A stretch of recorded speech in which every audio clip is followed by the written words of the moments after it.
أما بعد، اشرح لي صدري ويسر لي أمري واحلل عقدة من لساني يفقه قولي. سبحانك لا علم لنا إلا ما علمتنا إنك أنت العليم الحكيم. اللهم ألهمني مراشد أموري وأعذني من شرور نفسي ومن سيئات أعمالي. നമ്മുടെ സൂറത്തുൽ ബഖറയിൽ ബനു ഇസ്രായേലുമായി ബന്ധപ്പെട്ടിട്ടുള്ള വിഷയങ്ങളാണ്, അതുമായി ബന്ധപ്പെട്ട് വന്ന ആയത്തുകളാണ് പഠിച്ചുകൊണ്ടിരിക്കുന്നത്. അതിൽ അവസാനം 57-ാമത്തെ ആയത്തിൽ അള്ളാഹു സുബ്ഹാനഹു വ തആല അവർക്ക് ചെയ്ത ചില അനുഗ്രഹങ്ങളെ, ചില നിഅമത്തുകളെ വീണ്ടും എടുത്തു പറഞ്ഞു. وَظَلَّلْنَا عَلَيْكُمُ الْغَمَامَ وَأَنزَلْنَا عَلَيْكُمُ الْمَنَّ وَالسَّلْوَى. അവർക്ക് ആ മരുഭൂമിയിലൂടെയുള്ള യാത്രക്കിടയിൽ തണലിട്ട് കൊടുത്തതും അവർക്ക് ഭക്ഷണമായി മന്നും സെൽവയും ഇറക്കി കൊടുത്തതും ഒക്കെ അള്ളാഹു അവരുടെ മുമ്പിൽ എടുത്തു പറഞ്ഞ് അവതരിപ്പിച്ച് അവരോട് ശുക്ർ ആവശ്യപ്പെടുകയാണ്. മാത്രമല്ല, ഒരു പ്രത്യേക നിർദ്ദേശം കൂടി അള്ളാഹു ആ ആയത്തിൽ നൽകിയിട്ടുണ്ട്. അതായത്, കുലൂ മിൻ ത്വയ്യിബാതി മാ റസഖ്നാകും, നാം നിങ്ങൾക്ക് തന്നതിൽ നിന്നുള്ള ത്വയ്യിബായത് മാത്രമായിരിക്കണം നിങ്ങൾ ഭക്ഷിക്കേണ്ടത്. ത്വയ്യിബ് എന്താണ് എന്നൊക്കെ നമ്മൾ കഴിഞ്ഞ ക്ലാസ്സിൽ പറഞ്ഞിട്ടുണ്ട്. രണ്ടാമത്തെ നിർദ്ദേശം, ഒമാ ളമൂന വലാകിൻ കാനൂ അൻഫുസഹും യദ്ലിമൂൻ, അള്ളാഹു ആരോടും ദുൽമ ചെയ്യുന്നവൻ അല്ല. പക്ഷെ മനുഷ്യന്മാര് അവരാണ് അവരുടെ നഫ്സിനോട് ദുൽമ കാണിക്കുന്നത്. അള്ളാഹു ദുൽമ ഇഷ്ടപ്പെടുന്നവനുമല്ല. ഇവിടെ ഒരു പ്രത്യേക വിഷയം നമ്മൾ മനസ്സിലാക്കേണ്ടത്, നമ്മൾ മുമ്പും സൂചിപ്പിച്ചിട്ടുണ്ട്. ഈ ഖൈറും ഷെറും ഇത് രണ്ടും ഉണ്ടാക്കിയവൻ അള്ളാഹു തന്നെയാണ്. അതിൽ നമുക്കൊരു സംശയമില്ല. അതായത്, നമ്മൾ ചെയ്യാൻ കൽപ്പിക്കപ്പെട്ട നന്മയായ കാര്യങ്ങൾ ഉണ്ടാക്കിയതും അള്ളാഹുവാണ്. ചെയ്യരുത് എന്ന് പറഞ്ഞ് നിരോധിച്ചിട്ടുള്ള മോശമായ കാര്യങ്ങൾ ഉണ്ടാക്കിയവനും അള്ളാഹു തന്നെയാണ്. പക്ഷേ പിന്നെന്തുകൊണ്ടാണ് നമ്മളോട് നിങ്ങളാണ് ദുൽമ ചെയ്യുന്നത്, ഞാനല്ല ദുൽമ ചെയ്യുന്നത് എന്ന് അള്ളാഹു പറയുന്നത്? അള്ളാഹു തന്നെയല്ലേ ഷർറുകളെയും ഉണ്ടാക്കിയത്, അതുകൊണ്ടല്ലേ നമ്മൾ ചെയ്യുന്നത്? ചില ആളുകൾ ചോദിക്കും. മക്കൾ പറഞ്ഞു, ഷെറിന്റെ കാര്യങ്ങൾ, കള്ളുകുടി, വ്യഭിചാരം, പലിശ, കൊലപാതകം പോലെയുള്ള കാര്യങ്ങൾ അള്ളാഹു ഉണ്ടാക്കി എന്നതുകൊണ്ട് അതിന്റെ ഷെറ് മനുഷ്യർക്കിടയിൽ പ്രതിഫലിച്ചിട്ടില്ല. കള്ള് എന്ന് പറയുന്ന സാധനം ഉണ്ടാക്കപ്പെട്ടു എന്നതിന്റെ പേരിൽ ആ കള്ള് കൊണ്ടുണ്ടാവുന്ന ദോഷങ്ങൾ ഉണ്ടായിട്ടില്ല. മറിച്ചത് മനുഷ്യൻ അവന് നൽകപ്പെട്ടിരിക്കുന്ന ഇഖ്തിയാർ, സ്വാതന്ത്ര്യം ഉപയോഗിച്ച് അതിനെ ഉപയോഗപ്പെടുത്തിയപ്പോൾ അതിന്റെ ദുൽമ് പുറത്തേക്ക് വന്നു. കള്ളു കുടിച്ച് അവന്റെ ബുദ്ധി നശിച്ച് അതിലൂടെ അവൻ കാണിക്കുന്ന പരാക്രമങ്ങൾ കുടിച്ചതിനെ കൊണ്ടുണ്ടായതാണ്, അല്ലാണ്ട് കള്ള് സൃഷ്ടിക്കപ്പെട്ടത് കൊണ്ട് ഉണ്ടായതല്ല. അതുകൊണ്ട് അള്ളാഹു പറഞ്ഞു, വലാകിൻ വലമു അൻഫുസഹും, അവരാണ് അവരോട് ദുൽമ കാണിക്കുന്നത്. ഞാൻ ഉണ്ടാക്കിയിട്ടുണ്ടാവും, പക്ഷെ ഞാൻ എന്തും പറഞ്ഞിട്ടുണ്ട് കുടിക്കാൻ പാടില്ല. വലാകിൻ കാനൂ അൻഫുസഹും യദ്ലിമൂൻ, മനുഷ്യന്മാര് അവര് സ്വയം അവരുടെ നഫ്സിനോട് ദുൽമ കാണിക്കുകയാണ്. അടുത്ത ആയത്ത് 58-ാമത്തെ ആയത്തിലും അള്ളാഹു സുബ്ഹാനഹു വ തആല നമുക്ക് കേൾപ്പിക്കുന്നത് ഇതേപോലെ ബനു ഇസ്രായേലിന് അള്ളാഹു റബ്ബുൽ ഇസ്സത്ത് ചെയ്തു കൊടുത്ത മറ്റൊരു നിഅമത്തും, അതല്ലെങ്കിൽ അവരോട് ആവശ്യപ്പെട്ട ഒരു സംഗതിയും, അവരിൽ നിന്ന് ഇങ്ങോട്ടുണ്ടായ നന്ദികേടും, അത് വെച്ച് അള്ളാഹു തിരിച്ചവരോട് ചെയ്ത നടപടിക്രമവും. അതാണ് 59-ാമത്തെ ആയത്തിലും അള്ളാഹു റബ്ബുൽ ഇസ്സത്ത് പറയുന്നത്. നോക്കിക്കോളൂ. أعوذ بالله من الشيطان الرجيم وإذ قلنا ادخلوا هذه القرية فكلوا منها حيث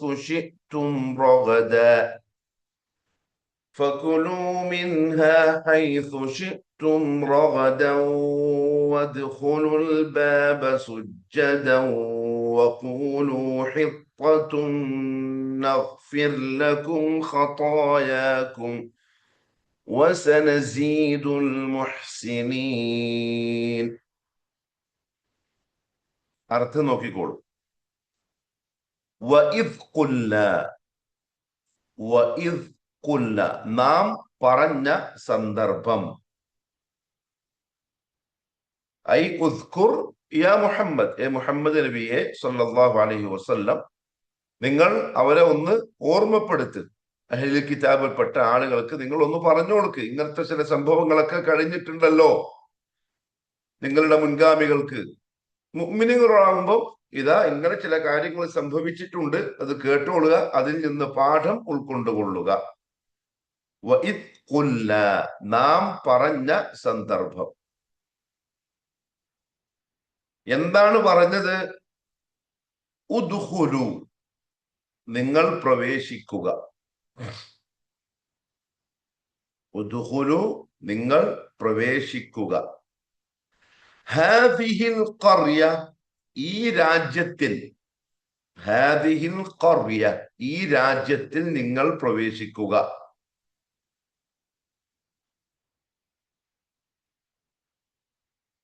മിസ്റിൽ നിന്ന്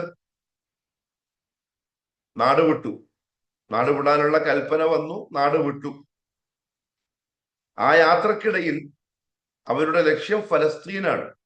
ഖറിയ എന്ന് ഇവിടെ പറയപ്പെട്ടിട്ടുള്ളത് ഫലസ്തീനാണ് എന്നാണ് പ്രബലമായ അഭിപ്രായം. അപ്പൊ ഫലസ്തീനിലേക്കുള്ള യാത്രക്കിടയിൽ അവരോട് നിർദ്ദേശിക്കപ്പെടുന്ന പല കാര്യങ്ങളുണ്ട്. ആ യാത്രയിൽ നിങ്ങൾ വിട്ടുകിടക്കുന്ന രാജ്യങ്ങൾ ഭരിക്കുന്ന അക്രമകാരികളായ രാജാക്കന്മാരുണ്ടാവും. അവരോട് യുദ്ധം ചെയ്ത് ജയിച്ചുകൊണ്ട് വേണം മുന്നോട്ട് പോകാൻ. അവരതിന് തയ്യാറാവുന്നില്ല. പരിശുദ്ധ ഖുർആന്റെ മറ്റൊരു ഭാഗത്ത് ചരിത്രം അള്ളാഹു പറയുന്നുണ്ട്. മൂസ അലൈഹി സ്വലാത്തു വസ്സലാമിനോട് ബനൂ ഇസ്രായേൽ പറഞ്ഞു, ഇദ്ഹബ അൻത വറബ്ബുക ഫഖാതില ഇന്നാ ഹുനാ ഖാഇദൂൻ, നീയും നിന്റെ റബ്ബും പോയി യുദ്ധം ചെയ്ത് ജയിച്ചിട്ട് വാ, നമ്മളിവിടെ ഇരിക്കാം, യുദ്ധം കഴിഞ്ഞ് ജയിച്ചിട്ടാവുമ്പം നമ്മൾ വന്നോളാം എന്ന അനുസരണക്കേടിന്റെ ധിക്കാരത്തിന്റെ വാക്കുകൾ അവർ പറഞ്ഞ കാര്യങ്ങളൊക്കെ ഖുർആന്റെ പല ഭാഗത്തായിട്ട് അള്ളാഹു പറയുന്നുണ്ട്. അതേപോലെ തന്നെ യാത്രക്കിടയില് വിഗ്രഹം ആരാധിക്കപ്പെടുന്നത് കണ്ടപ്പം ഇജ്അൽ ലനാ ഇലാഹൻ കമാ ലഹും ആലിഹ, മൂസ അവരുടെ മുമ്പിൽ കാണുന്ന ഒരു ഇലാഹിനെ കണ്ടില്ലേ, അതേപോലെ നമുക്കും ഒരു ഇലാഹിനെ ആക്കിത്ത എന്നൊക്കെയുള്ള നന്ദികെട്ട വർത്തമാനങ്ങൾ പറഞ്ഞത്. അങ്ങനെ പലതും. അപ്പൊ അവന് യാത്രയാവുന്നത് ഈ പറയപ്പെട്ട ഫലസ്തീനിലേക്കാണ്. അപ്പൊ അവിടെ എത്തുന്നതിന് മുമ്പ് അവർക്ക് അള്ളാഹു കൊടുക്കുന്ന നിർദ്ദേശമാണിത്. വഇദ് ഖുൽന, നാം പറഞ്ഞ സന്ദർഭം. ഉദ്ഖുലു, നിങ്ങൾ പ്രവേശിക്കുക. ഹാദിഹിൽ ഖർയ, ഈ രാജ്യത്ത്. ഫക്കുലു, എന്നിട്ട് നിങ്ങൾ ഭക്ഷിക്കുകയും ചെയ്യുക. ഫക്കുലു, എന്നിട്ട് നിങ്ങൾ ഭക്ഷിക്കുകയും ചെയ്യുക.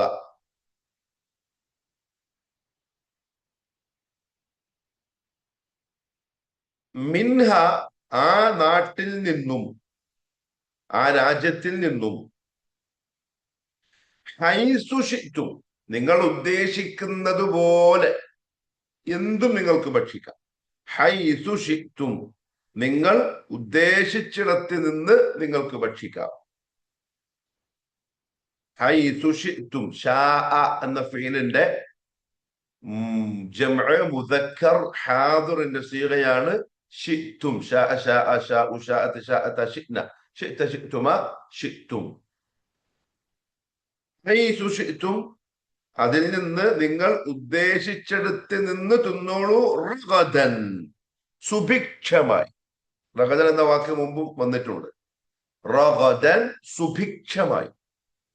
അതായത് ആ നാട്ടിലേക്ക് നിങ്ങൾ പ്രവേശിക്കുക. അവർക്ക് ഒരു അനുഗ്രഹം അള്ളാഹു ചെയ്യാണ്. ആ നാട്ടിലേക്ക് നിങ്ങൾ പ്രവേശിക്കുക. അവിടെ നിങ്ങൾക്ക് താമസിക്കാം. അവിടെ നിങ്ങൾക്കുള്ള ഭക്ഷണ പദാർത്ഥങ്ങൾ റെഡിയാണ്. ഫകുലൂ മിൻഹ ഹൈസു ശിഅ്തും റഗദൻ. സുഭിക്ഷമായി നിങ്ങൾ ഉദ്ദേശിക്കുന്നിടത്ത് വെച്ച് നിങ്ങൾ എന്ത് ചെയ്തോളൂ, ഭക്ഷണം കഴിച്ചോളൂ. പക്ഷേ വേറൊരു നിർദ്ദേശം കൂടിയുണ്ട്. വഖൂലു, നിങ്ങൾ അല്ല, വദ്ഖുലുൽ ബാബ, ഒന്നാമത്തെ നിർദ്ദേശം. വദ്ഖുലു, നിങ്ങൾ പ്രവേശിക്കുകയും ചെയ്യുക. നമ്മുടെ ഈ ഓരോ വാക്കിന്റെയും അർത്ഥം പറയുന്നത് പഠിക്കുന്നവർക്ക് പിന്നീട് ഖുർആന്റെ ആയത്ത് പാരായണം ചെയ്യുമ്പോൾ ഇന്നതാണ് അർത്ഥം എന്ന് മനസ്സിൽ വരാൻ വേണ്ടിയിട്ടാട്ടോ. ശരിക്കും പറഞ്ഞാൽ ഒരു കാര്യം കൂടെ ഒന്ന് ശ്രദ്ധിച്ചോളൂ. ഇബ്നു ഉസൈമീൻ റഹിമഹുല്ലാഹു തആല ഉസൂലുൻ ഫി തഫ്സീർ എന്ന് പറയുന്ന ഒരു ഗ്രന്ഥത്തില് പരിശുദ്ധ ഖുർആനിന്റെ തഫ്സീറുമായി ബന്ധപ്പെട്ട് പറഞ്ഞു തുടങ്ങിയപ്പോ അദ്ദേഹം പറഞ്ഞൊരു പ്രധാനപ്പെട്ട വിഷയമുണ്ട്. മുൻഗാമികൾ പറയാണ്, അബ്ദുറഹ്മാൻ സുലമി റഹിമഹുല്ലാ, എന്റെ ഓർമ്മ ശരിയാണെങ്കിൽ, നമുക്ക് പരിശുദ്ധ ഖുർആൻ ഓതി പഠിപ്പിച്ച് തന്നിരുന്നവരായ മുൻഗാമികൾ, അദ്ദേഹം പറഞ്ഞത് ഉസ്മാൻ ഇബ്നു അഫ്ഫാൻ, അലി ഇബ്നു അബി ത്വാലിബ് റളിയല്ലാഹു അൻഹു പോലെയുള്ള, അബ്ദുല്ലാഹി ഇബ്നു മസ്ഊദ് റളിയല്ലാഹു അൻഹു പോലെയുള്ളവർ നമുക്ക് പഠിപ്പിച്ച് തന്ന രീതി എന്ന് പറഞ്ഞാൽ ഒരായത്ത് പഠിപ്പിക്കും, അതിന്റെ മഅന പഠിപ്പിക്കും, എന്നിട്ട് ആ ആയത്തിൽ എന്താണ് നമുക്ക് ഉൾക്കൊള്ളാനുള്ളത് എന്ന വിഷയം പറഞ്ഞു തരും. അതിൽ നിന്ന് എന്തെങ്കിലും അമൽ ചെയ്യാനുണ്ടെങ്കിൽ നമ്മളത് അമൽ ചെയ്യും. നമ്മൾ അങ്ങനെയാണ് ഖുർആൻ പഠിച്ചത്. അദ്ദേഹം പറയാണ്, ഒരു 10 ആയത്ത് നമ്മൾ പഠിക്കുന്നത് ആദ്യം ഓതാൻ പഠിക്കും, എന്നിട്ട് ആയത്തിന്റെ മഅന, അർത്ഥം പഠിക്കും, പിന്നെ അതിൻ്റെ ഉള്ളിൽ എന്താണോ അള്ളാഹു നമ്മളടുത്ത് പറയുന്നത് അത് നമ്മൾ മനസ്സിലാക്കും, എന്നിട്ട് അമൽ ചെയ്യും. 11ാമത്തെ ആയത്തിലേക്ക് നമ്മൾ ഇത് ചെയ്താലേ പ്രവേശിക്കുള്ളൂ. ഞാൻ പറഞ്ഞ മനസ്സിലായോ? നമ്മൾ 11ാമത്തെ ആയത്തിലേക്ക് പഠിക്കാനായി പ്രവേശിക്കണമെങ്കിൽ ഈ 10 എണ്ണം ഈ രീതിയിൽ കൃത്യമായും പഠിച്ചു കഴിഞ്ഞിട്ടേ നമ്മൾ അങ്ങോട്ട് പോവുള്ളൂ. ഇതാണ് പഠിപ്പ് ശരിക്കും പറഞ്ഞാൽ. അതുകൊണ്ട് തന്നെ മഅന, അതുകൊണ്ട് നമ്മളിങ്ങനെ പറയുന്നു, ഓരോ വാക്കുകളുടെയും അർത്ഥം. ഒരായത്ത് പാരായണം ചെയ്യുമ്പോൾ ഒരു വാക്ക് പറഞ്ഞാൽ അതിന്റെ അർത്ഥം അന്നേരം തന്നെ നമ്മളെ മനസ്സിൽ വരണം. അപ്പോഴാണ് ഖുർആൻ കൊണ്ടുള്ള ലക്ഷ്യം പൂർത്തിയാക്കപ്പെടുക. അള്ളാഹു നല്ല തൗഫീഖ് നസീബാക്കി തട്ടെ. വദ്ഖുലു, നിങ്ങൾ പ്രവേശിക്കുകയും ചെയ്യുക, അൽ ബാബ, ആ രാജ്യത്തിന്റെ കവാടത്തിൽ. അതായത് നമുക്ക് കേരളക്കാർക്ക് ചിലപ്പോൾ പറഞ്ഞാൽ മനസ്സിലാവില്ല. ഒരു രാജ്യത്തിന് ഒരു അതിർത്തിയും ആ അതിർത്തി പ്രദേശത്ത് അതിൻ്റെതായ ഒരു കോട്ടവാതിലും പട്ടാളക്കാരും ഒക്കെ ഉണ്ടാവും. ഇന്നും അങ്ങനെ തന്നെയല്ലേ രാജ്യാതിർത്തി കടക്കുക എന്ന് പറഞ്ഞാൽ? അതേപോലെ. അപ്പൊ ആ കോട്ടവാതിൽ, നിങ്ങൾ ആ വാതിൽ പ്രവേശിക്കുകയും ചെയ്യുക. എങ്ങനെ? സുജ്ജദൻ, സാഷ്ടാംഗം നമിച്ചവരായിക്കൊണ്ട്, സുജൂദ് ചെയ്യുന്നവരായിക്കൊണ്ട് നിങ്ങൾ പ്രവേശിക്കുക. എന്നാണ് പ്രധാനപ്പെട്ട നിർദ്ദേശം. കാരണം നിങ്ങളുടെ പ്രയാസങ്ങളൊക്കെ നീങ്ങി നിങ്ങൾക്ക് അള്ളാഹു ഒരു പുതിയ രാജ്യത്തേക്കുള്ള പ്രവേശനാനുമതി നൽകുകയാണ്. അവിടെ നിങ്ങൾക്ക് കഴിക്കാനുള്ള ഭക്ഷണവും നിങ്ങൾക്കുള്ള സൗകര്യവും ഒക്കെ ഉണ്ട്. അപ്പൊ അതിനുള്ള നന്ദി എന്നോണം നിങ്ങൾ സുജൂദ് ചെയ്തുകൊണ്ട് വേണം ആ നാട്ടിലേക്ക് പ്രവേശിക്കാൻ. വദുഖുലു, നിങ്ങൾ പ്രവേശിക്കുകയും ചെയ്യുക, അൽ ബാബ, ആ വാതിലിൽ, പടിവാതിലിൽ, സുജ്ജദൻ, സുജൂദ് ചെയ്തവരായിക്കൊണ്ട്. ഒന്ന്. രണ്ടാമത്തെ നിർദ്ദേശം, വഖൂലു, നിങ്ങൾ പറയുകയും ചെയ്യുക. വഖൂലു, നിങ്ങൾ പറയുകയും ചെയ്യുക. എന്താ പറയേണ്ടത്? ഹിത്തത്തുൻ, ഹിത്തത്തുൻ, ഹിത്തത്തുൻ. അതിങ്ങനെ പറഞ്ഞുകൊണ്ട് പ്രവേശിക്കാനാ പറഞ്ഞത്. അസ്തഗ്ഫിറുല്ലാഹ് എന്നാണ് അർത്ഥം. പൊറുക്കലിനെ തേടുക എന്നാണ് അവരുടെ ഭാഷയിൽ ഹിത്തത്തുൻ എന്ന് പറഞ്ഞാലുള്ള അർത്ഥം. ഇങ്ങനെ നിങ്ങൾ ഹിത്തത്തുൻ എന്ന് പറഞ്ഞുകൊണ്ട് പ്രവേശിക്കുക. ഇതാണ് അള്ളാഹു അവർക്ക് നൽകുന്ന നിർദ്ദേശം. വഖൂലു ഹിത്തത്തുൻ. ഹിത്ത് എന്ന് പറഞ്ഞാൽ പാപമോചനം, നമുക്ക് പുറത്തു തരണേ. ഈ യാത്രയിലുടനീളം ഒരുപാട് കുരുത്തക്കേടുകളൊക്കെ നമ്മൾ ചെയ്തു പോയി. നമ്മളെ ഭാഗത്തു നിന്ന് പല അനുസരണക്കേടും വന്നു. ഇനി ഇതാ പുതിയൊരു നാട്ടിലേക്ക് പ്രവേശിക്കുകയാണ്, ഒരു പുതുജീവനായിരിക്കും നമ്മളത്. ഇതെല്ലാം നമുക്ക് പുറത്തു തരണമേ. ഹിത്തത്തുൻ എന്ന് പറഞ്ഞുകൊണ്ട് വേണം നിങ്ങൾ സുജൂദിലായിക്കൊണ്ട് പ്രവേശിക്കുവാൻ. എങ്കിൽ ഇത്രയും ചെയ്താൽ, നിങ്ങൾ സുജൂദിലായിക്കൊണ്ട് പ്രവേശിക്കുകയും എന്നോട് പാപമോചനം തേടുകയും ചെയ്താൽ, നഗ്ഫിർ ലക്കും, നഗ്ഫിർ നാം പുറത്തു തരും, നഗ്ഫിർ നാം മഗ്ഫിറത്ത് തരും, പുറത്തു തരും, ലക്കും നിങ്ങൾക്ക്. ഇവിടെ ഒന്നിങ്ങോട്ട് നോക്കി. നഗ്ഫിർ എന്ന് പറയുമ്പോൾ റാഇന് സുക്കൂനാണ്. നഗ്ഫിറു എന്നാണ് ശരിക്കും വേണ്ടത്. പക്ഷെ ഇവിടെ റാഇന് ജസ്മാണ്, സുക്കൂനാണ്. അത് അറബി ഗ്രാമർ പ്രകാരം ഷർത്തിന്റെ ജവാബ് ആയി വന്നതാണ്. അറബി പഠിക്കുന്നവരുണ്ടാവല്ലോ, അതുകൊണ്ട് പറയുന്നത് ഷർത്തിന്റെ ജവാബ്. ഷർത്ത് എന്ന് വെച്ചാൽ ഒരു നിബന്ധന വെക്കുക, ഇങ്ങനെയായാൽ ഇങ്ങനെ എന്നുള്ളതാണ് ജവാബ്. അതിന്റെ ഇറാബ് ജസ്മാണ്. അതുകൊണ്ടാണ് നഗ്ഫിർ എന്ന് പറഞ്ഞത്. ഇവിടെ ഷർത്ത് എന്താണ്? അള്ളാഹുവിന്റെ മുന്നിൽ വെക്കുന്ന നിബന്ധന, നിങ്ങൾ പൊറത്തു തരണേ എന്ന് പറഞ്ഞുകൊണ്ടാവണം ആ നാട്ടിലേക്ക് പ്രവേശിക്കേണ്ടത്. നിങ്ങൾ സുജൂദിലായിക്കൊണ്ട് വേണം ആ പ്രവേശിക്കുന്ന സന്ദർഭത്തിൽ ഉണ്ടാവേണ്ടത്. അങ്ങനെ നിങ്ങൾ ചെയ്താൽ നഗ്ഫിർ ലക്കും, ഞാൻ നിങ്ങൾക്ക് പുറത്തു തരും, ഖതായാക്കും നിങ്ങളുടെ പാപങ്ങളെ, നിങ്ങളുടെ തെറ്റുകളെ. ഖതീഅത്തിന്റെ ജംആണ് ഖതായ. ഖതായാക്കും നിങ്ങളുടെ തെറ്റുകളെ ഞാൻ നിങ്ങൾക്ക് പുറത്തു തരും. വസനസീദു നാം വർദ്ധിപ്പിക്കുകയും ചെയ്യും. സാദ യസീദു, നസീദു നാം വർദ്ധിപ്പിക്കും. വസനസീദു പിന്നെ, സാന്റെ അർത്ഥം പിന്നെ നാം വർദ്ധിപ്പിക്കുകയും ചെയ്യും. വസനസീദു പിന്നെ നാം വർദ്ധിപ്പിക്കുകയും ചെയ്യും.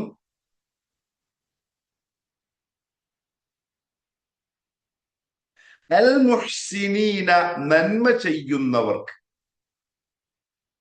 അൽ മുഹ്സിനീൻ നന്മ ചെയ്യുന്നവർ, നന്മ ചെയ്യുന്നവർക്ക് നാം വർദ്ധിപ്പിക്കുകയും ചെയ്യും. ഓക്കെ, ഒന്നുകൂടെ അർത്ഥം പറഞ്ഞു നോക്കിയേ. വഇദ് ഖുൽന നാം പറഞ്ഞ സന്ദർഭം, ഉദ്ഖുലു നിങ്ങൾ പ്രവേശിക്കുക, ഹാദിഹിൽ ഖർയ ഈ രാജ്യത്ത്, ഫകുലു എന്നിട്ട് നിങ്ങൾ ഭക്ഷിക്കുകയും ചെയ്യുക, മിൻഹ ആ നാട്ടിൽ നിന്നും, ഹൈസു ശിഅ്തും നിങ്ങൾ ഉദ്ദേശിക്കുന്ന സ്ഥലത്ത് വെച്ച്, റഗദ സുഭിക്ഷമായി, വദ്ഖുലു നിങ്ങൾ പ്രവേശിക്കുകയും ചെയ്യുക, അൽ ബാബ ആ രാജ്യത്തിന്റെ കവാടത്തിൽ, സുജ്ജദ സുജൂദ് ചെയ്തവരായിക്കൊണ്ട്, വഖൂലു നിങ്ങൾ പറയുകയും ചെയ്യുക, ഹിത്തത്തുൻ പാപമോചനം പൊറുക്കൽ എന്ന് പറഞ്ഞുകൊണ്ട് പ്രവേശിക്കുക, എങ്കിൽ നഗ്ഫിർ ലക്കും നാം നിങ്ങൾക്ക് പുറത്തു തരും, ഖതായാക്കും നിങ്ങളുടെ തെറ്റുകൾ, വസനസീദു നാം വർദ്ധിപ്പിച്ചു നൽകുകയും ചെയ്യും, അൽ മുഹ്സിനീന നന്മ ചെയ്യുന്നവർക്ക്. ഇതാണ് ഈ ആയത്തിന്റെ അർത്ഥം. ഇനി നമുക്ക് ഒന്ന് ഓതി നോക്കാം. എപ്പോഴും നമ്മൾ പറയുന്ന പോലെ ദാല് ശ്രദ്ധിച്ചു പറയേണ്ടുന്ന അക്ഷരമാണ്. വഇദ് ഖുൽന എന്ന് പറയൂല, കാരണം ദാല് ഖൽഖലയുടെ നിയമം ബാധകമല്ലാത്ത അക്ഷരമാണ്. അതുകൊണ്ട് നമുക്കറിയാവുന്ന പോലെ വഇദ് ഖുൽന. പിന്നെ ഉദ്ഖുലു എന്നാണ് ശരിക്കും. ഉദ്ഖുലു വസ്ലിന്റെ ഹംസയാണ്, നമുക്കറിയാം.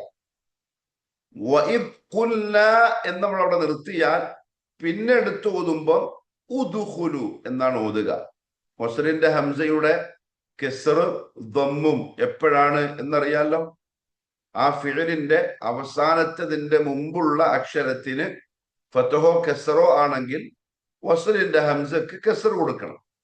ഇനി അതല്ല, ആ ഫിഅലിന്റെ അവസാനത്തെ മുമ്പുള്ള അക്ഷരത്തിന് ദമ്മാണെങ്കിൽ വസ്ലിന്റെ ഹംസക്കും ദമ്മ് കൊടുക്കണം. ഇവിടെ ഉദ്ഖുലു എന്നാണ്. അവസാനത്തെ മുമ്പുള്ള അക്ഷരത്തിന്റെ ഹർക്കത്ത് എന്താണ്? അവസാനത്തിന് മുമ്പുള്ള അക്ഷരത്തിന്റെ ഹർക്കത്ത് ഇവിടെ ത്വമ്മാണ്. അതുകൊണ്ട് തന്നെ നഅം ബറക്കല്ലാഹു ഫീക്കും. വസ്ലിന്റെ ഹംസക്ക് എന്ത് ചെയ്യണം? ദമ്മ് കൊടുത്തിട്ട് ഉദ്ഖുലു എന്ന് വേണം പറയാൻ. പക്ഷേ ചേർത്ത് ഓതുമ്പം അതെന്ത് ചെയ്യും? സൈലന്റ് ആയി പോകും. അതേപോലെ തന്നെ ദാല് കുത്തുബുജത്തിൽപ്പെട്ട അക്ഷരമാണ്. ഖൽഖല എന്ന് പറയുന്ന നിയമം ബാധകമാണ്. അപ്പൊ ശരിക്കും ഉദ്ഖുലു എന്ന് പോരാ, ഉദ് ഉദ്. وإذ قلنا ادخلوا هذه القرية അവിടെയും ശ്രദ്ധിക്കണം. وإذ قلنا ادخلوا هذه القرية ഖാഫ് ശ്രദ്ധിക്കണം. അതിനുശേഷമുള്ള തഫ്ഖീം, റാഇന് സുക്കൂനും അതിന് മുമ്പ് ഫത്ഹുമാണ്. അതുകൊണ്ട് തന്നെ തഫ്ഖീം ചെയ്ത് ഘനപ്പിച്ച് ഖർ. وإذ قلنا ادخلوا هذه القرية فكلوا منها فكلوا ശ്രദ്ധിക്കുക. فكلوا منها അവിടെയും മിൻഹ ഇദ്ഹാർ സാക്കിന നൂന് ശേഷം ഹായാണ്. അതേപോലെ ഹ തൊണ്ടയുടെ താഴ്ഭാഗത്ത് നിന്ന് കൃത്യമായി വരണം. وإذ قلنا ادخلوا هذه القرية فكلوا منها حيث شئتم. حيث ഹായാണ് തൊണ്ടയുടെ മധ്യഭാഗത്ത് നിന്ന് വരണം. അത് കഴിഞ്ഞിട്ടുള്ളത് حيث. وإذ قلنا ادخلوا هذه القرية فكلوا منها حيث شئتم എന്നല്ല, شئتم. فكلوا منها حيث شئتم رغدا അഹ്സൻത് ബറക്കല്ലാഹു ഫീക്. സാക്കിനായ മീമിന് ശേഷം റാ വന്നു. സാക്കിനായ മീമിന് ശേഷം റാ ഇദ്ഹാർ ശഫവി. حيث شئتم റാ غيث حيث شئتم عفوا فكلوا منها حيث شئتم رغدا റാഇന് ശേഷം ഉള്ളത് ഗൈനാണ്. പിന്നെ തൻവീനിന് ശേഷം നഅം ഇദ്ഗാം ബിഗുന്ന മണിച്ച് ഇദ്ഗാം ചെയ്ത് റഗദൻ വദ്ഖുലുൽ ബാബ. അവിടെയും നേരത്തെ പറഞ്ഞ പോലെ ഖൽഖല വദ്ഖുലു. നഅം അഹ്സൻതു. വദ്ഖുലുൽ ബാബ സുജ്ജദൻ തൻവീനിന് ശേഷം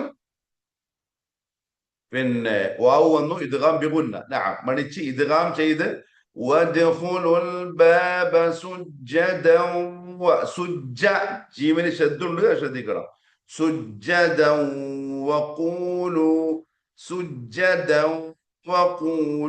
ഹിത്തത്തുൻ. ഹിത്ത പറയുമ്പോൾ ഹ തൊണ്ടയുടെ മധ്യം, പിന്നെ താഇന് ശദ്ദുണ്ട്, ഹിത്ത. അത് കഴിഞ്ഞിട്ട് സാധാരണ ഹിത്തത്തുന്ന തൻവീനിന് ശേഷം നൂൻ വന്ന ഇദ്ഗാം ബിഗുന്ന നഅം. വഖൂലു ഹിത്തത്തുൻ നഗ്ഫിർ ലക്കും. അതേപോലെ തന്നെ ഗൈൻ നഗ്ഫിർ എന്ന് പറയാതെ നഗ്ഫിർ. അതേപോലെ നഗ്ഫിർ നഅം റാഇന് സുകൂനും അതിന് മുമ്പുള്ള ഫാഇന് കസ്റുമാണ്. തർഖീഖ് ചെയ്യണം, ലഘുവാക്കി. നഗ്ഫിർ ലക്കും وادخلوا الباب سجدا وقولوا حطة نغفر لكم خطاياكم. ലക്കും ഇദ്ഹാർ ശഫവി. സാക്കിനായ മീമിന് ശേഷം ഖ വന്നതുകൊണ്ട് ഇദ്ഹാർ ചെയ്ത് വ്യക്തമാക്കി. നഗ്ഫിർ ലക്കും ഖതായാകും. തായ് ശ്രദ്ധിച്ച് ഉച്ചരിക്കുക. പിന്നെ അവിടെ ഉള്ള വഖഫിന്റെ അലാമത്ത് എന്താണ്? ജീം എന്ന് പറഞ്ഞാൽ ചില ഖുർആനുകളിൽ വേണമെങ്കിൽ ഖ ഉണ്ടാവാം. ജീം ആണെങ്കിൽ വഖഫ് ജായിസ്, ഖ ആണെങ്കിൽ മുത്ലഖ് നിരുപാധികം നിർത്താം. വസനസീദുൽ വസന വസ വസ സ ശരിക്കും വെളിവാകണം. പിന്നെ നസീ സായും വെളിവാകണം. വസനസീദുൽ മുഹ്സിനീൻ അൽ മുഹ്സി മുഹ്സി പിന്നെ മദ് ആൽ സുകൂൻ. നഅം അഹ്സൻതും. വസനസീദുൽ മുഹ്സിനീൻ നീട്ടി വഖഫ് ചെയ്യുക. നിങ്ങൾ ഓതിക്കോ. وَإِذْ قُلْنَا ادْخُلُوا هَٰذِهِ الْقَرْيَةَ فَكُلُوا مِنْهَا حَيْثُ شِئْتُمْ رَغَدًا وَادْخُلُوا الْبَابَ سُجَّدًا وَقُولُوا حِطَّةٌ نَغْفِرْ لَكُمْ خَطَايَاكُمْ وَسَنَزِيدُ الْمُحْسِنِينَ. ഇതാണ് ആയത്ത് ഓതുമ്പോൾ ശ്രദ്ധിക്കാനുള്ള കാര്യങ്ങൾ. പ്രധാനമായും അല്ലാഹു സുബ്ഹാനഹു വ തആല എത്ര കാര്യങ്ങളിൽ പറഞ്ഞു അവരെ സംബന്ധിച്ച്. ഒന്ന്, ഫലസ്തീനിലേക്ക് പ്രവേശിക്കാനുള്ള അനുമതി അള്ളാഹു അവർക്ക് നൽകുന്നു. പക്ഷെ ഇവിടെ മനസ്സിലാക്കുന്ന ഒരു ചരിത്രം, ഈ സമയത്ത് മൂസ നബി അലൈഹി സ്വലാത്തു വസ്സലാം അവരുടെ കൂടെ ഇല്ല. ഫലസ്തീനിൽ പ്രവേശിക്കുന്നതിന് മുമ്പ് അദ്ദേഹം വഫാത്തായി ആ യാത്രക്കിടയിൽ. പിന്നീട് ബനു ഇസ്രായേലിനെ നയിക്കുന്നത് യൂശഅ ബിൻ നൂൻ അലൈഹിസ്സലാം. യൂശഅ ബിൻ നൂൻ അലൈഹിസ്സലാം യൂസുഫ് അലൈഹി സ്വലാത്തു വസ്സലാമിന്റെ മകന്റെ മകനാണ്. യാക്കൂബിന്റെ മകൻ യൂസുഫ്, യൂസുഫിന്റെ മകൻ ഇങ്ങനെ വന്നിട്ടാണ് യൂശയിൽ എത്തുക. അദ്ദേഹത്തെ സംബന്ധിച്ച് പരിശുദ്ധ ഖുർആനിലെ ഒരു സൂറത്തില് പരാമർശിക്കുന്നുണ്ട് അല്ലാഹു. എവിടെയാ? നമ്മൾ പഠിച്ച സൂറത്താണ്. ഓർമ്മയുണ്ടോ? അൽ കഹ്ഫ്. ബറക്കല്ലാഹു ഫീക്. സൂറത്തുൽ കഹ്ഫിൽ ഫത എന്ന് പറഞ്ഞില്ലേ, ഒരു ചെറുപ്പക്കാരന്റെ കഥ. മൂസ നബിയുടെ കൂടെ യാത്ര ചെയ്ത ആള്, അത് ഈ യൂശഅ ബിൻ നൂൻ അലൈഹിസ്സലാം ആണ്. അദ്ദേഹം റസൂലുള്ളാഹി സ്വല്ലല്ലാഹു അലൈഹി വസല്ലം പ്രത്യേകം പറഞ്ഞൊരു കാര്യം, ദുനിയാവിൽ വേറെ ഒരാൾക്കും നൽകപ്പെട്ടിട്ടില്ലാത്ത ഒരു അത്ഭുതം, ഒരു മുഅ്ജിസത്ത് അദ്ദേഹത്തിന് അള്ളാഹു നൽകിയിട്ടുണ്ട്.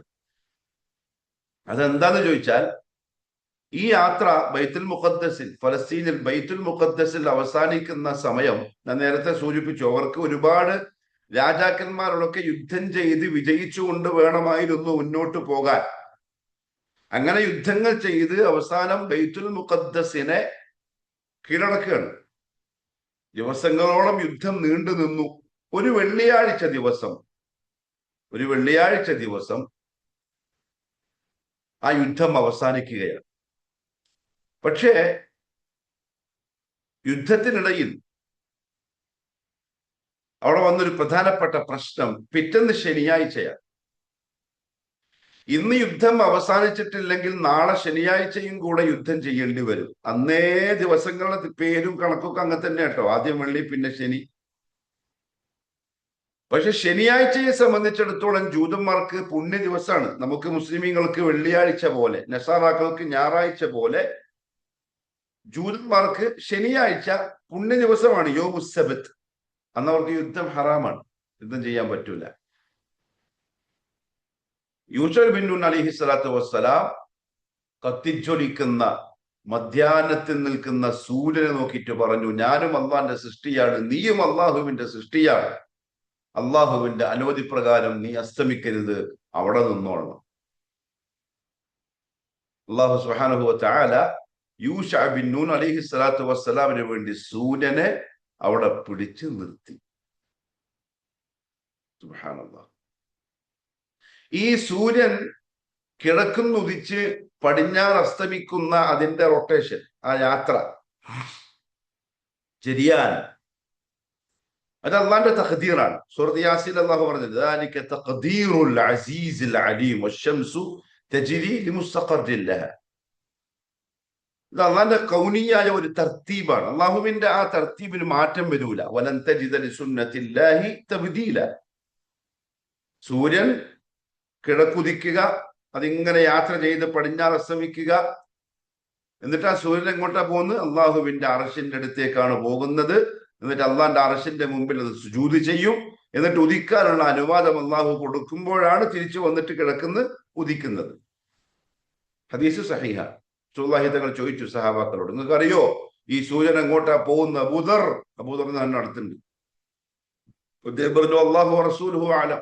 ഇപ്പൊ പറഞ്ഞതാണ് അള്ളാഹുവിന്റെ റസൂലിന്റെ അടുത്തേക്കാ പോകുന്നത്, അവിടെ സുജൂദ് ചെയ്യും. പിന്നെ ഒരു ദിവസം അതിന് അനുവാദം കിട്ടൂല. സുജൂദ് ചെയ്ത് അവിടെ എത്തിക്കഴിഞ്ഞാൽ ഉദിക്കാനുള്ള അനുവാദം കിട്ടൂല. പിന്നെ ഉദിക്കുന്നത് പടിഞ്ഞാറ് നിന്നായിരിക്കും. അത് സൂര്യന്റെ അവസാനത്തെ ഉദിക്കലും ആയിരിക്കും. എന്താണ് എന്റെ അടയാളം? അപ്പൊ ഈ സൂര്യൻ അള്ളാഹു കൽപ്പിച്ചിരിക്കുന്ന യാത്ര അള്ളാഹുവിന്റെ തഖ്ദീറാണ്, അതിന് മാറ്റമില്ല. പക്ഷേ അത് സംവിധാനിച്ച തർത്തീബാക്കിയവൻ മാറ്റാൻ വിചാരിച്ചാൽ അത് മാറും. രാവും പകലും മാറി മാറി വരിക ഒരു തർത്തീബാണ്, അതിങ്ങനെ കറങ്ങിക്കൊണ്ടിരിക്കുകയാണ്. അത് മാറ്റാൻ നമ്മളെ കൊണ്ട് പറ്റൂല. പക്ഷെ അത് ആ സംവിധാനം ഉണ്ടാക്കിയ അള്ളാഹുവിന് അത് മാറ്റാൻ പറ്റും. സൂര്യനെ യൂശഅ ബിൻ നൂൻ അലൈഹി സ്വലാത്തു വസ്സലാമിന് ഈ സമയത്ത് ഫലസ്തീൻ കീഴടക്കുന്ന ആ ദിവസം വെള്ളിയാഴ്ച പിടിച്ചു നിർത്തി കൊടുത്തതുപോലെ സൂര്യൻ നിന്നു. അതിന്റെ സ്റ്റോർ സുബ്ഹാനല്ലാഹ്. വഹുവ അലാ കുല്ലി ഷൈഇൻ ഖദീർ. എല്ലാത്തിനും അല്ലാഹു കഴിവുള്ളവനാണ്. യുദ്ധം കഴിഞ്ഞ് ഏകദേശം മഗ്‌രിബോടുകൂടെ അപ്പൊ വന്നിട്ട് എന്ത് ചെയ്തു? സൂര്യൻ അസ്തമിച്ചു. അങ്ങനെ ഒരു വലിയ മുഅ്ജിസ ഈ പറഞ്ഞ യൂശഅ ബിൻ നൂൻ അലൈഹി സ്വലാത്തു വസ്സലാമിന് ഉണ്ടായിട്ടുണ്ട്. ഖൈർ. അപ്പൊ അദ്ദേഹമാണ് അന്ന് ഫലസ്തീൻ പിടിച്ചടക്കുന്നത്. അങ്ങനെ വിജയിച്ചു കഴിഞ്ഞതിന് ശേഷം അള്ളാഹു അവർക്ക് കൊടുത്ത നിർദ്ദേശമാണ്, നിങ്ങൾക്ക് സുഭിക്ഷമായിട്ട് ജീവിക്കാൻ, തിന്നാനും കുടിക്കാനും ലാവിഷായി ജീവിക്കാനുമുള്ള സാഹചര്യം ഞാൻ ഒരുക്കിയിട്ടുണ്ട്. അതിനൊന്നും ടെൻഷൻ ആവണ്ട, എല്ലാ സംവിധാനവും ഓക്കെയാണ്. പക്ഷെ 2 കാര്യം നിങ്ങൾ ചെയ്യണം, എന്നോട് നന്ദി കാണിക്കണം. അതെപ്പോഴും അങ്ങനെയാണ്. വിജയം കിട്ടിയാൽ, ഒരു കാര്യം നേടിക്കഴിഞ്ഞാൽ, നമ്മൾ ആഗ്രഹിച്ചതുപോലെ ഒരു കാര്യം നടന്നു കഴിഞ്ഞാൽ പിന്നെ അടിമയുടെ ഭാഗത്ത് നിന്നും ഉണ്ടാവേണ്ടത് ശുക്രാണ്, നന്ദിയാണ്. അത് ഉണ്ടാവാതിരിക്കുന്നതിന്റെ പേരാണ് നന്ദികേട്. അങ്ങനെയായാൽ ചിലപ്പം അള്ളാഹു തന്ന നിഅമത്ത് തിരിച്ചെടുത്തേക്കാം. പക്ഷെ അത്രയും ക്രൂരത അള്ളാഹു കാണിക്കലില്ല. അല്ലെങ്കിൽ പിന്നെ ആഖിറത്തിൽ അതിന്റെ ശിക്ഷ റബ്ബുൽ ഇസ്സത്ത് മാറ്റിവെച്ചേക്കാം. രണ്ടും പ്രശ്നമാണ്. വിനയാന്വിതനാവണം, നന്ദിയുള്ളവരാവണം. ഇദാ ജാഅ നസ്റുല്ലാഹി വൽ ഫത്ഹു വറഅയ്ത അന്നാസ യദ്ഖുലൂന ഫീ ദീനില്ലാഹി അഫ്വാജാ. പിന്നെന്താ അല്ലാഹു പറഞ്ഞേ? എന്റെ കൂടെ ഉണ്ടോന്ന് അറിയാൻ. പിന്നെ അല്ലാഹു പറഞ്ഞെന്താ? അള്ളാന്റെ വിജയവും അള്ളാന്റെ സഹായവും വിജയവും നിങ്ങൾക്ക് എത്തുകയും ആളുകൾ കൂട്ടം കൂട്ടമായി ദീനിലേക്ക് പ്രവേശിക്കുന്നത് കാണുകയും ചെയ്യാൽ ഫസബ്ബിഹ് ബിഹംദി റബ്ബിക വസ്തഗ്ഫിർ. ബറകല്ലാഹു ഫീക്കും. നബിയെ, അഹങ്കരിക്കല്ല വേണ്ടത്. കൂടുതൽ വിനയാന്വിതരായി വിജയം നിങ്ങൾക്ക് നൽകിയ റബ്ബിനെ നിങ്ങൾ പുകഴ്ത്തുക. ഫസബ്ബിഹ് ബിഹംദി റബ്ബിക വസ്തഗ്ഫിർ. പാപമോചനം തേടുകയും ചെയ്യുക, ഇസ്തിഗ്ഫാർ ചെയ്യുകയും ചെയ്യുക. അഹങ്കരിച്ചിട്ട് കാര്യമില്ല. നിങ്ങൾക്ക് തന്നത് അള്ളാഹുവാണ്. നിങ്ങളെ കഴിവ് കൊണ്ടോ അല്ലെങ്കിൽ നിങ്ങളുടെ എന്താ പറയാ നിങ്ങളുടേതായ മറ്റെന്തെങ്കിലും കൊണ്ടോ ഒന്നുമല്ല. റബ്ബിന് സ്തുതി പറയുന്ന, നന്ദി പറയുന്നവരായി നിങ്ങൾ മാറണം. റസൂലുള്ളാഹി സ്വല്ലല്ലാഹി അലൈഹി വസല്ലം തങ്ങൾ അങ്ങനെ വിജയം വന്ന് ഫത്ഹ് മക്കന്റെ ദിവസം എവിടെ നിന്നാണോ ആട്ടിയോടിക്കപ്പെട്ടത് അവിടത്തേക്ക് തിരിച്ചു വരികയാണ്. രാജാവായിട്ടാണ് വരവ്. തനിക്ക് വേണ്ടി ജീവൻ നൽകാൻ കാത്തു നിൽക്കുന്ന 10,000-കണക്കിന് ആൾക്കാരുടെ കൂട്ടത്തിലാണ് വരവ്. പക്ഷേ മക്കയുടെ കവാടം വിട്ട് ഉള്ളിലേക്ക് പ്രവേശിച്ച നേരം റസൂലുള്ളാഹി സ്വല്ലല്ലാഹു അലൈഹി വസല്ലം തന്റെ തല ഒട്ടകത്തിന്റെ പൂന്നയിലേക്ക് ഇങ്ങനെ താഴ്ത്തി വെച്ചു. രാജാവായി നെഞ്ചു വിരിച്ച് മക്കക്കാരോട്, എന്നെ ആട്ടിയോടിച്ചവരെ ആരുണ്ടടാ എന്നെ ചോദിക്കാൻ? ഞാൻ ഇന്ന് നിങ്ങൾക്ക് കാണിച്ചു തരാം. നിങ്ങൾ ചെയ്തതിന്റെ പ്രതികാരത്തിന്റെ ദിവസമാണിന്ന്. ഞാൻ ഇന്ന് രാജാവാണ്. നിങ്ങൾ അന്ന് ആട്ടിയോടിച്ച മുഹമ്മദ് അല്ല സല്ലല്ലാഹു അലൈഹി വസല്ലം. നോ, അങ്ങനെയൊന്നുമില്ല. ഒട്ടകത്തിന്റെ മൂന്നയിലേക്ക് തലയും താഴ്ത്തി വെച്ച് വിനയാന്വിതനായി ഫസബ്ബിഹ് ബിഹംദി റബ്ബിക് വസ്തഗ്ഫിർ, അള്ളാഹുവിന്റെ കൽപ്പന മാനിച്ചുകൊണ്ട്. അങ്ങനെയാവണം അടിമ. കിബറും നമുക്ക് നല്ലതും അല്ല, അല്ലെങ്കിൽ തന്നെ. അതാ അള്ളാഹു പറഞ്ഞ അവരോട്, എല്ലാം ഓക്കെ, ഒരു കാര്യം നിങ്ങൾ ചെയ്യണം, വദ്ഖുലുൽ ബാബ സുജ്ജദ, സുജൂദ് ചെയ്ത് നന്ദിയുള്ളവരായി കൊണ്ട് വേണം ആ നാട്ടിലേക്ക് പ്രവേശിക്കാൻ.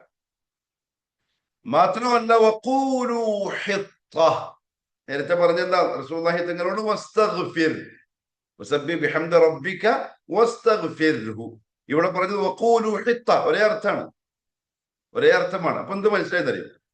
നബി സല്ലല്ലാഹു അലൈഹി വസല്ലം തങ്ങൾക്ക് മക്ക വിജയം കൊടുത്തപ്പോഴും അള്ളാഹു ആവശ്യപ്പെട്ട രണ്ട് കാര്യം: അള്ളാഹിനെ പുകഴ്ത്താനും സ്തുതിക്കാനും ഇസ്തിഗ്ഫാർ ചെയ്യാനും. ബനൂ ഇസ്രായേലിനോട് അതിന് മുമ്പ് ഫലസ്തീൻ കൊടുത്തപ്പോഴും പറഞ്ഞത് തന്നെ അള്ളാഹുവിനെ പുകഴ്ത്താനും നന്ദി കാണിക്കാനും സുജൂദ് ചെയ്യാനും പിന്നെയോ പാപമോചനം തേടാനും. നമ്മൾ എന്താ ചെയ്യേണ്ടത്? എന്തെങ്കിലും നേടിക്കഴിഞ്ഞാൽ, എന്തെങ്കിലും കിട്ടിക്കഴിഞ്ഞാൽ, വീടായി, വാഹനമായി, നല്ല ഭാര്യയെ കിട്ടി, നല്ല ഭർത്താവിനെ കിട്ടി, ഒരു കുഞ്ഞ് ജനിച്ചു, കച്ചവടത്തിൽ ലാഭം ഉണ്ടായി, ഒരു ഷോപ്പും കൂടി ഭർത്താവ് തുറന്നു, എന്ത് ചെയ്യണം?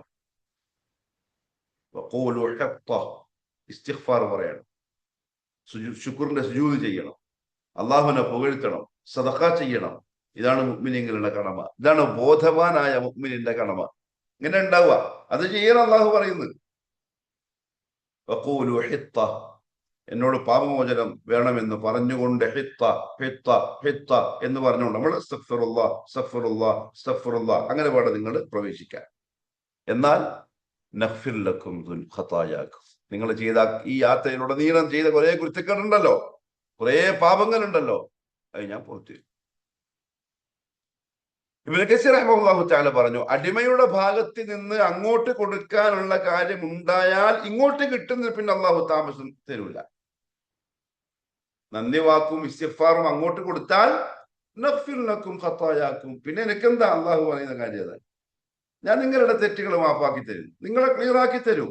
വസനസീദുൽ മുഹ്സിനീൻ, അവിടെ നിന്ന് അങ്ങോട്ട് പിന്നെ നന്മകളോട് കൂടി ജീവിക്കുന്നവരാണെങ്കിൽ അത് മാത്രമല്ല, ഒരുപാട് ഞാൻ തരും.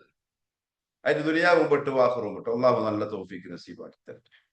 പക്ഷേ ഈ ബനു ഇസ്രായേലിലെ അനുസരണക്കെട്ട ചില ആളുകൾ ഇങ്ങനെ ചെയ്തില്ല. അവര് നേരെ ഉൾട്ട ചെയ്ത് അള്ളാഹുവിന്റെ കോപത്തിനിരയായതാണ് അടുത്ത ആയത്തിൽ അള്ളാഹു സൂചിപ്പിക്കുന്നത്. ഇൻഷാ അള്ളാഹ് നമുക്കത് നാളെ പറയാം. അള്ളാഹു കാര്യങ്ങൾ മനസ്സിലാക്കി അമൽ ചെയ്യാൻ തൗഫീഖ് നസീബാക്കി അനുഗ്രഹിക്കട്ടെ. ഇൻഷാ അള്ളാഹ് ഇനി അങ്ങോട്ടുള്ള എല്ലാ ആഴ്ചകളിലും നമ്മളെ ക്ലാസ് കൃത്യമായി നടക്കുന്നതായിരിക്കും. ഇതിനെല്ലാം ഒന്ന് ശ്രദ്ധിക്കണം. ഇൻഷാ അള്ളാഹ് എനിക്ക് സ്ഥിരമായി ക്ലാസ്സിൽ പങ്കെടുക്കുന്ന ഒരാളുടെ ക്ലാസ് മുടങ്ങിയതിന്റെ പേരിലുള്ള വിഷമത്തിന്റെ ഒരു വോയിസ് കേൾക്കാൻ ഇടയായി. അതെന്നെ വല്ലാതെ സങ്കടപ്പെടുത്തി, സത്യം പറഞ്ഞാൽ. ഞാനിപ്പം ബഹ്റൈനില് കുറച്ച് തിരക്കും ഇവിടത്തേതായ ചില സാഹചര്യങ്ങളിലും ആയതുകൊണ്ട് മുടങ്ങിപ്പോയതാണ്. പക്ഷെ ഇനി അങ്ങോട്ട് ഇൻഷാ അള്ളാഹ് ബിഇദ്നില്ലാഹി തആല എല്ലാ ആഴ്ചയിലും കൃത്യമായിട്ട് ഉണ്ടാകും. കഴിവിന്റെ പരമാവധി ആളുകളെ ഒന്ന് പങ്കെടുപ്പിക്കാനും ശ്രമിക്കും. നിങ്ങളുടെ ബന്ധുക്കളിലോ അതല്ലെങ്കിൽ കൂട്ടുകാരോ ഒക്കെ ആയിട്ടുള്ള ആരെങ്കിലും ഉണ്ടെങ്കിൽ അവരെയും കൂടി ക്ലാസ്സിൽ പങ്കെടുപ്പിക്കാനുള്ള ഒരു പ്രവർത്തനം നടത്തി. എന്താ കാര്യം എന്ന് വെച്ചാൽ, ഒരു കാര്യം കേട്ടിട്ട് പോയാൽ മതിയെ, ഒന്നുകൂടെ പോയി. എന്താ സംഗതി എന്ന് പറഞ്ഞാല്, ഞാൻ പറഞ്ഞല്ലോ, ആ വോയിസ് കേട്ടപ്പോ എന്റെ മനസ്സിൽ തോന്നിയ ഒരു കാര്യം ഇതാണ്. എവിടെയോ ഉള്ള ഒരാൾ, നമ്മളിതുവരെ കണ്ടിട്ടുമില്ല, കുടുംബ ബന്ധവുമില്ല, പക്ഷെ അതിനേക്കാളും വലിയ ബന്ധം കേട്ടോ ഈ ഇൽമിന്റെയും ആദർശത്തിന്റെയും ബന്ധം. മാഷാ അല്ലാഹ്, അള്ളാഹ് നിങ്ങൾ അനുഗ്രഹിക്കട്ടെ. പക്ഷെ അവർക്ക് ഞാനിപ്പോ ഉള്ളത് ബഹ്റൈനിലാണ്. ഞാൻ ബഹ്റൈനിലാണ് ഈ സംസാരിക്കുന്നത്. എന്നെ കേൾക്കുന്ന നിങ്ങൾ ഇന്ത്യയിലുണ്ടാവും, ബഹ്റൈനിലുണ്ടാവും, സൗദിയിലുണ്ടാവും, ദുബൈയിലുണ്ടാവും, വേറെ ഏതെങ്കിലും രാജ്യത്തുണ്ടാവും. എവിടെയോ ഉള്ള ഒരാള് നമ്മളുടെ ഒരു വാക്ക് കേട്ട് ഒരു ഇൽമ് പഠിച്ച് അത് അമൽ ചെയ്ത് അതവരുടെ കുടുംബത്തിന് പഠിപ്പിച്ചു കൊടുത്ത് അവരുടെ ചങ്ങായിമാർക്ക് പഠിപ്പിച്ചു കൊടുത്ത് ആ ശൃംഖല ഇങ്ങനെ പോലെ ഇൻഷാ അള്ളാഹ് അത് സദഖത്തുൻ ജാരിയാണ്. ഒരിക്കലും നിൽക്കാത്ത സദഖയാണ്. അതുകൊണ്ട് ക്ലാസ്സുകളിലേക്ക് ആളുകളെ വിളിക്കാൻ ഒരിക്കലും മടിക്കരുത്. ഒരു മെസ്സേജ് വാട്സപ്പിൽ ഇതാ ക്ലാസ് തുടങ്ങാനായ പെട്ടെന്ന് ജോയിൻ ചെയ്തോളി. ആ പെണ്ണുങ്ങൾ പെട്ടെന്ന് മൂവ് ചെയ്ത് വന്നിരുന്ന് ഖുർആൻ എടുത്തിരുന്ന് ക്ലാസ് കേട്ടു. ഓ ശരിയാ, ഇനി അങ്ങനെ ചെയ്യണം. നമ്മളെ ബാങ്കിലേക്കുള്ളതായി ഒരു മെസ്സേജേ കൊടുത്തിട്ടുള്ളൂ, ഖിയാമത്ത് നാൾ വരെ വരാനുള്ളതായി. അതുകൊണ്ട് ആ ഒരു ദഅവ മൈൻഡ് സ്വഭാവം നമുക്ക് ഉണ്ടാവണം. വിളിച്ചുകൊണ്ടിരിക്കണം. ഫദക്കിർ ഫദക്കിർ, നിർബന്ധിക്കൊന്നും വേണ്ട. ഫദക്കിർ, ക്ലാസിന്റെ ഗൗരവം പറഞ്ഞു കൊടുക്കുക, ഇത് പഠിച്ചാൽ കിട്ടുന്ന ഗുണങ്ങൾ പറഞ്ഞു കൊടുക്കുക, പങ്കെടുപ്പിക്കാൻ വേണ്ടി പ്രേരിപ്പിക്കുക. ഫദക്കിർ ഇന്നമ അൻത മുദക്കിർ ലസ്ത അലൈഹിം ബിമുസൈതിർ. നിർബന്ധിക്കൊന്നും വേണ്ട, പങ്കെടുത്തേ പറ്റൂ, വാശി പിടിച്ചിട്ടോ. തൗഫീഖുള്ളവർക്കേ പങ്കെടുക്കാൻ പറ്റുള്ളൂ. ഞാൻ പറയുന്നത് കേൾക്കുന്നുണ്ടാ? തൗഫീഖുള്ളവർക്കേ പങ്കെടുക്കാൻ സാധിക്കുകയുള്ളൂ, അല്ലാത്തവർക്ക് പറ്റൂല. അള്ളാഹു തരുന്ന തൗഫീഖാണ് ഇൽമിന്റെ മജ്ലിസ്. എന്താണ് റസൂലുള്ളാഹി സ്വല്ലല്ലാഹു അലൈഹി വസല്ലം തങ്ങൾ പറഞ്ഞല്ലോ സഹാബാക്കളോട്, നിങ്ങള് യാത്രക്കിടയിൽ സ്വർഗപ്പൂന്തോപ്പുകളിൽപ്പെട്ട ഒരു പൂന്തോപ്പ് കണ്ടാൽ അവിടെ ഒന്ന് മേഞ്ഞിട്ട് പോവുക. സ്വർഗപ്പൂന്തോപ്പിൽ മേയാൻ. സഹാബാക്കൾ ചോദിച്ചു, യാ റസൂലുള്ളാഹ്, ദുനിയാവിൽ എവിടെയാ സ്വർഗത്തിന്റെ പൂന്തോപ്പുകൾ? റസൂലുള്ളാഹി സ്വല്ലല്ലാഹു അലൈഹി വസല്ലം പറഞ്ഞു, ഹിലഖുദ്ദിക്ർ, ദിക്റിന്റെ മജ്ലിസുകൾ. ഉലമാക്കളെ ഹദീസിനെ വ്യാഖ്യാനിച്ചുകൊണ്ട് പറഞ്ഞത് അഥവാ മജ്ലിസുൽ ഇൽം, ഖുർആന്റെ ഹദീസിന്റെ അള്ളാഹുവിനെ പറ്റി പറയുന്ന ദീനിനെ പറ്റി പറയുന്ന മജ്ലിസ് കണ്ടാൽ അതിൽ വന്ന് ഇരിക്കാതെ റസൂലുള്ളാഹി സ്വല്ലല്ലാഹു അലൈഹി വസല്ലം പറഞ്ഞു. എന്ന് പറഞ്ഞാൽ സ്വർഗത്തിന്റെ പൂന്തോപ്പായിട്ടാണ് മജ്ലിസുൽ ഇൽമിനെ, ഈ ഇരിപ്പിനെ നബി സല്ലല്ലാഹു അലൈഹി വസല്ലം തങ്ങൾ വിശേഷിപ്പിച്ചത്. ചെറിയ സംഗതിയാണ്. മാത്രമല്ല, നമ്മള് ഇതിനു മുമ്പും പറഞ്ഞ ഒരു ഹദീസുണ്ട്. ഏത്? മൻ യുരിദില്ലാഹു ബിഹി ഖൈറൻ. എന്റെ മുമ്പിൽ ഇപ്പൊ ഇരിക്കുന്ന ഈ 24 പേര്, ഞാൻ അടക്കം 25 പേര്, വല്ലാഹി സുമ്മ വല്ലാഹി, അള്ളാഹു ഖൈർ ഉദ്ദേശിച്ച മഹാഭാഗ്യവാന്മാരും ഭാഗ്യവതികളുമായിട്ടുള്ള ആൾക്കാരാണ്. അല്ലാണ്ട് പറ്റൂല. അത്ര യഖീനില്ല ഞാൻ പറയുന്നത്, ഹദീസിൽ അത്ര ഉറപ്പുണ്ടല്ലോ. അല്ലാണ്ട് ഈ 1 മണിക്കൂർ ഇങ്ങനെ വന്ന് ഇരിക്കാൻ സാധ്യമല്ല. ഇങ്ങോട്ട് അന്വേഷിച്ച് നമ്മളെ പിടിച്ച് ഇരുത്തിയിട്ട് ക്ലാസ് എടുക്കുന്ന് പറഞ്ഞിട്ട് വന്ന് ഇരിക്കാൻ ചില്ലറ മനസ്സൊന്നും പോരാ. മയ്യുരിദില്ലാഹു ബിഹി ഖൈറാ, ആർക്കെങ്കിലും അള്ളാഹു ഖൈർ ഉദ്ദേശിച്ചാൽ പൈസ കൊടുക്കും, നല്ല ഭാര്യയെ കൊടുക്കും, നല്ല ഭർത്താവിനെ കൊടുക്കും, കുറെ മക്കളെ കൊടുക്കും, ഒരുപാട് സൗകര്യം കൊടുക്കും, നല്ല പുര കൊടുക്കും. നോ നോ നോ, അതൊന്നും മുഹമ്മദ് സല്ലല്ലാഹു അലൈഹി വസല്ലം പറഞ്ഞില്ല. യുഫഖിഹു ഫിദ്ദീൻ, അള്ളാഹു അവന്റെ ദീൻ ആ അടിമക്ക് മനസ്സിലാക്കി കൊടുക്കും. എന്റെ മുമ്പിലുള്ള നിങ്ങൾ പരിശുദ്ധ ഖുർആൻ എന്തെന്നും ആ ഖുർആനിന്റെ പഠനത്തിന്റെ ഗൗരവം എന്തെന്നും മനസ്സിലാക്കിയത് കൊണ്ട് മാത്രം വന്നിരിക്കുന്നവരാണ് എനിക്കറിയാം. ഇല്ലെങ്കിൽ ഇത്രയും ദിവസത്തെ ഈ ഗ്യാപ്പിന്, വലിയ ഗ്യാപ്പിന് ശേഷം ഇത്രയും ആൾക്കാർ ആ സമയം കൃത്യമായി കണ്ടുവന്നിരിക്കൂല. അള്ളാഹു ഇഖ്ലാസിനെ നസീബാക്കട്ടെ. യുഫഖിഹു ഫിദ്ദീൻ, ഖൈർ ഉദ്ദേശിച്ചത് കൊണ്ടാണ് അള്ളാഹു കൊണ്ടുവന്നിരുത്തിയത്. എന്നുവെച്ചാൽ അഡ്മിഷൻ തന്നു. അതുകൊണ്ട് ഒരു വലിയ നിഅമത്താണ്. അത് നഷ്ടപ്പെട്ടു പോവാതെ ശ്രദ്ധിക്കണം. മറ്റുള്ളവരെ അതിനു വേണ്ടി പ്രേരിപ്പിക്കണം. 2 കാര്യം. ശൈഖുൽ ഇസ്ലാം ഇബ്നു അബ്ദുൽ വഹാബ് റഹിമഹുല്ലാഹു തആലയുടെ ഒരു രീതി, അദ്ദേഹത്തിന്റെ എല്ലാ കിതാബുകളുടെയും തുടക്കത്തിൽ ഒരു പ്രാർത്ഥനയുണ്ടാവും, ഒരു ദുആ ഉണ്ടാവും. ഇഅ്ലം റഹിമകല്ലാഹ്, ഇഅ്ലം റഹിമകല്ലാഹ്, നീ അറിയണം അള്ളാഹു നിനക്ക് റഹ്മത്ത് ചെയ്യട്ടെ. അതിനെ വിശദീകരിച്ചുകൊണ്ട് പണ്ഡിതന്മാർ പറഞ്ഞു, നമ്മൾ അങ്ങനെ ആവണം. അദ്ദേഹം ഒരു കിതാബ് എഴുതാൻ പോവാണ്, അഥവാ ദഅവത്താണ്, ആളുകൾക്ക് ദീൻ പഠിപ്പിച്ചു കൊടുക്കാൻ പോവാൻ. പഠിപ്പിക്കുന്നതിനോടൊപ്പം അള്ളാഹുവേ ഇവർക്ക് ഇത് മനസ്സിലാക്കാനും ഉൾക്കൊള്ളാനും അതനുസരിച്ച് ജീവിക്കാനും നീ തൗഫീക്ക് നൽകുകയും ചെയ്യണമേ എന്ന ദുആ കൂടി. അതുകൊണ്ട് ഒരു ദാഇ, ഒരു പ്രബോധകൻ, അവന്റെ ഏറ്റവും വലിയ ഗുണം അവർ ദീൻ അങ്ങോട്ട് പറയുകയും ചെയ്യും, അവർക്ക് വേണ്ടി ഇവൻ ദുആ ചെയ്യുകയും ചെയ്യും. അതുകൊണ്ട് നമ്മളങ്ങനെ ആയിക്കോളും. ആൾക്കാരെ വിളിക്കുക, പറഞ്ഞ് മനസ്സിലാക്കി കൊടുക്കുക, റബ്ബിനോട് പറയുക. അവർക്ക് വരാൻ പറ്റൂല, നിങ്ങൾക്ക് കിട്ടിയ തൗഫീഖ് അവർക്കും കിട്ടണം. അള്ളാഹുവേ, ഞാൻ എൻ്റെ അമ്മാനെ വിളിച്ചിട്ടുണ്ട്, എൻ്റെ മൂത്താപ്പാനെ വിളിച്ചിട്ടുണ്ട്, എൻ്റെ ചങ്ങായി അടുത്ത് ഞാൻ പറഞ്ഞിട്ടുണ്ട്, എൻ്റെ ചങ്ങായിച്ചിനോട് ഞാൻ പറഞ്ഞിട്ടുണ്ട്, നീ അവർക്കും കൂടി തൗഫീഖ് ഒന്ന് നസീബാക്കണേ. അതാണ് ഒരു പ്രബോധനത്തിന്റെ രീതി. പറയേണ്ട നമ്മൾ പറയാ, ബാക്കി അള്ളാഹിനോട് പറയാ. ഇൻഷാ അള്ളാഹ് ബിഇദ്നില്ലാ. ഇങ്ങനെ ഇപ്പൊ 2 ദിവസമായിട്ട് ഞാൻ ആ വോയിസ് കേട്ടതിന് ശേഷം ഫിക്റിലുള്ള കാര്യം, ഇങ്ങനെ ഖുർആൻ പഠിപ്പിച്ച് പഠിപ്പിച്ച് പഠിച്ച് പഠിച്ച് പഠിച്ച് പഠിപ്പിച്ച് പഠിച്ച് ഇങ്ങനെ പോണം. ഏതുവരെ? ഇങ്ങനെ ഖുർആന്റെ ആയത്തുകൾ ഓതി അതിന്റെ വിശദീകരണം പറഞ്ഞ് ആളുകൾ അള്ളാന്റെ കലാം ഇങ്ങനെ കേട്ടുകൊണ്ടിരിക്കുന്ന അവസ്ഥയിൽ മലക്കുൽ മൗത്ത് വന്നിട്ട് പറയണം, യാ അല്ലാഹ് പോവാ. അത് നല്ലൊരു യാത്രയായിരിക്കും, അള്ളാഹുവിന്റെ കലാം ഉച്ചരിച്ചു കൊണ്ടുള്ള യാത്ര. ഇവിടെ ബഹ്റൈനിൽ വർഷങ്ങൾക്ക് മുമ്പ് എൻ്റെ ഒരു കൂട്ടുകാരൻ മുഹമ്മദ് അലിക്ക, ഒരു അന്യമതസ്ഥന് സൂറത്തുൽ ഇഖ്ലാസിന്റെ വരികൾ ഓതി അള്ളാഹുവിനെ പരിചയപ്പെടുത്തി കൊടുക്കുമ്പം മരണപ്പെട്ടു പോയിട്ടുണ്ട്. ഹായ് ഹായ്, എന്തൊരു നല്ല മരണമാണത്. അള്ളാഹു അദ്ദേഹത്തിന് ജന്നത്തുൽ ഫിർദൗസ് നസീബാക്കട്ടെ.